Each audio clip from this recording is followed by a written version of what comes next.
একবার সাহাবী হযরত জাবের দয়াল নবীজি সাল্লাল্লাহু আলাইহি ওয়াসাল্লামকে দাওয়াত করলেন। নবীজি সাহাবীর দাওয়াত কবুল করলেন।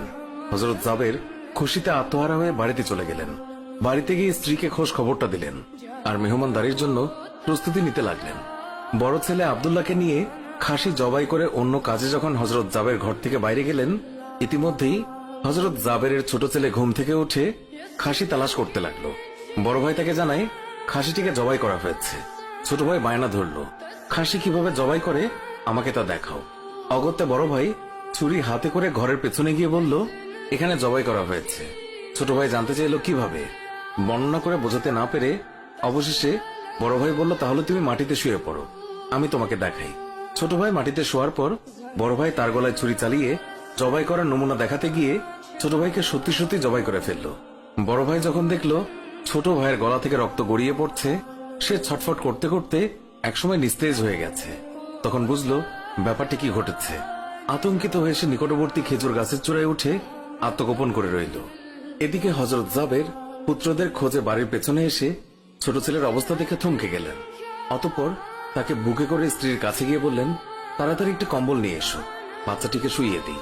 স্ত্রী রক্তমাখা সন্তানের লাশ দেখে চিৎকার করে কাঁদতে লাগলেন। কিন্তু স্বামী হযরত জাবের তাকে সান্ত্বনা দিয়ে বললেন, আজ আমাদের শোক প্রকাশ করার দিন নয়, আজ দুঃখ দেখলে নবীজিও দুঃখিত হবেন। অতএব ধৈর্য ধারণ করো, কষ্ট করে হলেও মুখে হাসি ফুটিয়ে তোলো। তারপর তারা দুজনে মিলে ছোট ছেলেকে কম্বলে মুড়ে রান্নাঘরের পেছনে রেখে আসলেন। স্ত্রী রান্নার কাজে মন দিলেন।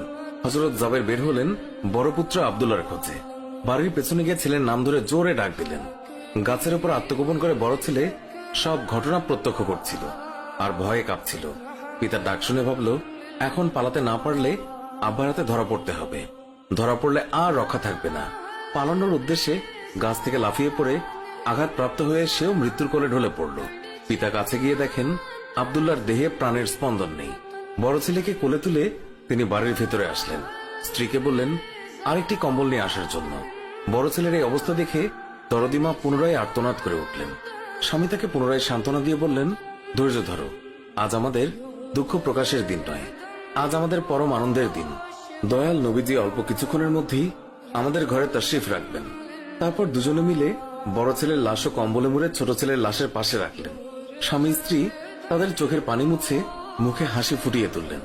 হযরত জাবের বাড়ির সামনে দাঁড়িয়ে নবীজির আগমনের অপেক্ষা করতে লাগলেন।